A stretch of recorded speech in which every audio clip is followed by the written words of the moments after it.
Selamat pagi. Pada kesempatan ini saya akan membuat video tentang fisiologi kerja. Sebelum itu saya memperkenalkan diri. Nama saya Hendra Wijaya, nomor NIM saya 211-2012. Baiklah, sebelumnya kita membahas tentang pengertian fisiologi kerja.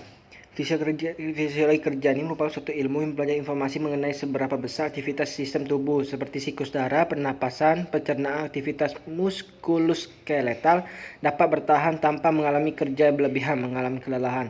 Pendekatan fisiologi kerja adalah teknik perancangan sistem kerja maupun tenaga kerja untuk yang melakukan energi fisik otot manusia sebagai sumber tenaganya. Pendekatan fisiologi ini mempunyai tujuan untuk mengurangi beban kerja dalam rangka menurunkan tingkat kelelahan fisik kerja. Selanjutnya ada jenis-jenis kerja. Yang pertama tuh secara umum tuh jenis-jenis kerja ini dibedakan menjadi dua bagian, yaitu kerja fisik dan kerja mental. Kerja fisik ada kerja yang memerlukan energi fisik otot manusia sebagai sumber tenaganya seperti power.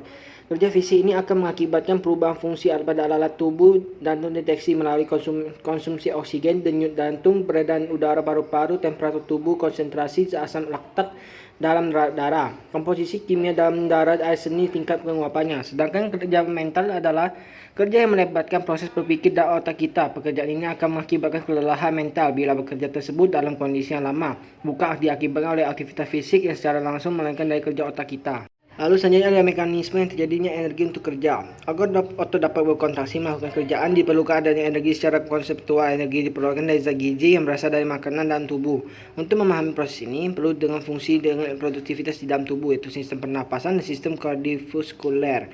Yang pernapasan ini fungsi utamanya adalah untuk menyediakan oksigen bagi tubuh dan mengeluarkan karbon dioksida, air, serta panas yang dibawa oleh darah. Sedangkan kardiovaskuler ini adalah sistem peredaran yang memiliki fungsi utama untuk membawa oksigen dan paru-paru sebagai zat gizi untuk diedarkan ke seluruh sel tubuh, di mana proses metabolisme selanjutnya berlangsung. Selanjutnya ada kapasitas kerja fisik. Kapasitas kerja fisik ini dapat diartikan sebagai kemampuan maksimal tubuh untuk menghasilkan energi berupa fungsi dari kesediaan zat gizi serta kemampuan tubuh dalam memperoleh oksigen. Habis itu ada beberapa tentang kapasitas fisiologi individu tersebut. Ada kapasitas aerobik, metode-metode untuk mengukur beban kerja fisik, dan konsumsi energi. Kapasitas aerobik ini adalah maksimal yang dapat ditentukan dengan cara mengukur volume oksigen maksimal yang dihirup oleh secara persatuan waktu. Kadang metode-metodenya konsumsi yang berdasarkan denyut jantung, heart rate, atau penelitian Bruna yang dilakukan dengan mengukur temperatur badan denyut nadi selama masa pemulihan, istirahat, dan sebagai siklus kerja evaluasi. Kerja fisiologi ini merupakan denyut jantung. Sedangkan konsumsi ini secara tidak langsung mengukur konsumsi oksigen, yaitu dengan rumus R sama dengan T buka kurung B min S per B min 0,3. Selanjutnya ada kelelahan atau fatigue dan faktor-faktor yang mempengaruhi kelelahan. Ada kondisi tubuh di mana ada syaraf otot manusia sehingga tidak dapat berfungsi lagi sebagaimana mestinya. Kelelahan ini dapat terjadi akibat ada faktor-faktor mungkin berhubung dengan gaya hidup dan kombinasi keduanya. Secara umum, beberapa faktor yang mempengaruhi kelelahan adalah kapasitas kerja, jenis kelamin, umur, status gizi, masa kerja, dan tingkat pendidikan. Selanjutnya ada contoh penelitian. Analisa beban kerja fisiologi teman-teman membuat tahu berdasarkan konsumsi energinya. Produksi tahu ini dikerjakan secara manual. Dengan dibuat alat penggiling, pekerja harus bekerja dengan posisi selalu berdiri dan tubuh agak membungkuk. Selain itu, suhu yang tinggi dapat menembus tahu mempengaruhi fisik kerja, memunculkan kemungkinan terjadinya kelelahan kerja tinggi pada UD, ancar abadi.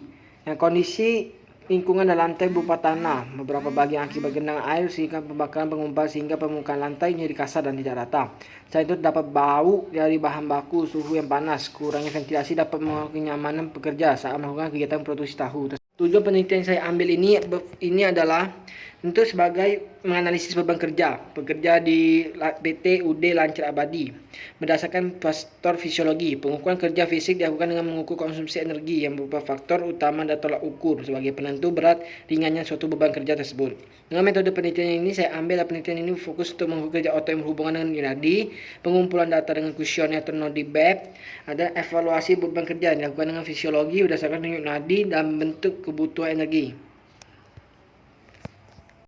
Ini adalah data diri dari para pekerja tenaga kerja tersebut di dekat pabrik tahu. Dengan yaitu nama Muhammad Nail Arum yaitu penggiling dengan pimpinan. Sedangkan Nail Arum yaitu perebus atau penyaring. Anggota Iqbal adalah penyaring juga, sama Ribut penyaring atau pencetakan. Adi ada pencetakan, itu kepala produksi. Soleka pengemasan pemilik. Jenis kelaminnya itu berbeda-beda, ada 5 orang. Kelamin usia 1, usia 6, lama kerja 5 sampai 1, itu laki-laki, wanita, dan 48 tahun. Dari variabel ini adalah bahu kiri ada 6 orang yang jumlahnya tingkat keluhannya sakit. Bahu kanan ada 6 orang tingkat keluhannya 3 yaitu sakit.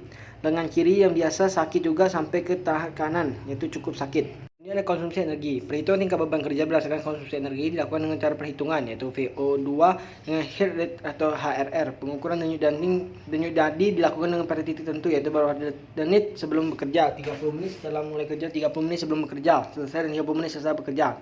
Sehingga dapatkan VO2 dengan min 1,168 plus 0,020 HR min 0,35A plus 0,19W.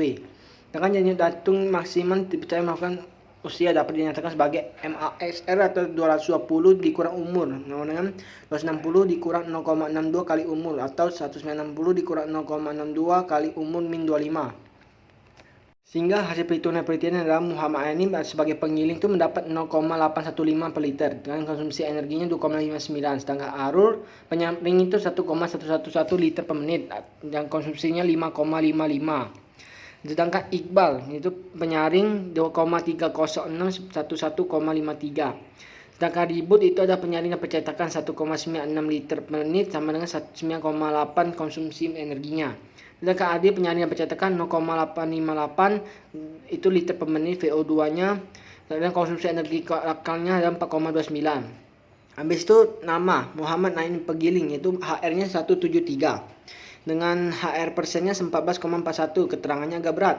Sedangkan Arul ini berat saja, Iqbal juga berat, Ribut juga berat, dan Adil juga berat. Sehingga dari data tersebut dapat dijelaskan, rata-rata dari HR ini mengetahui peningkatan denyut nadi. Sehingga pekerja untuk ukur pengerja selama 8 jam nilai HR disarankan adalah melebihi dari 33%. Dan HR pada bagian pekerja pengilingan dengan Muhammad Naim yaitu 14,41, bagian perebus atau sekaligus penyaring nama Arul dan Iqbal bagian penyaring juga sekaligus mencetakkan atas nama Ribut dan Ainul ini lancar abadi memiliki pekerjaan selama 5 jam tanpa adanya waktu istirahat. Jadi nilai HRR yang disarankan tidak melebihi dari 20%. Dan sehingga dapat disimpulkan bahwa pekerjaan tersebut dilakukan dengan selama 5 jam tidak akan menimbulkan kelelahan pada pekerja karena HR persen lebih kecil dari 20%. Saran perbaikan untuk tenaga kerjanya itu sebaiknya melakukan pengujian evaluasi kinerja secara berkala untuk mendeteksi adanya kelelahan dini. Yang kedua, pekerja harus mampu selalu memperhatikan pola gizi makan yang benar agar mampu bekerja secara maksimal.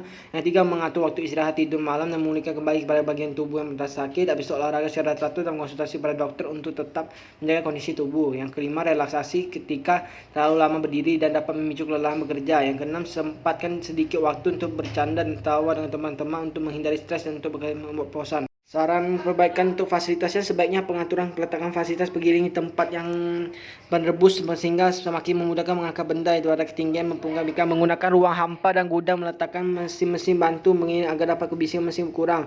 Bagian pembakar tungku ditutupi setelah beberapa bahan bakar, membuat saluran pembuangan air di sekitar area bekerja, membuat ventilasi yang bisa membantu pergantian suhu di ruangan.